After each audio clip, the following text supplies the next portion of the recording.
Ағамыздың бір досына айтқан әзіл өлеңі. Енді қызық болсын мына балаларға оқып берейік енді. Әке Алтынбек айтады ғой, сен де бала, мен де бала болғансың, 18-ге 20-ға да толғансың дейді.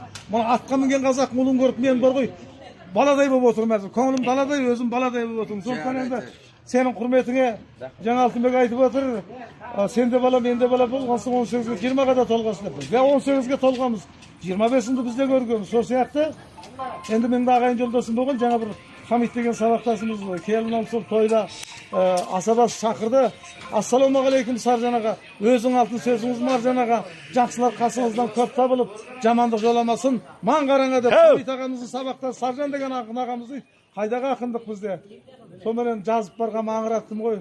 Сұрасаң бұның аты сұлу Хамит, не қилы арулардың бәрін таниды. Қыздарға қырындамай жөніңе жүр, тарт енді аттың басын бұзылған ит. Бұл кәкең а дегенде сауды істеді.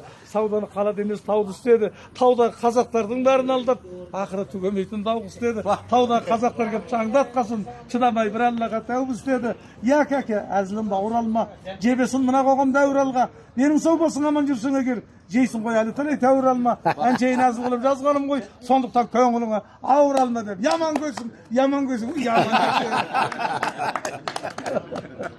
Жаман көйсің деймін. Yaman göğsün ağzlarında sıkıyor, yaman göğsün.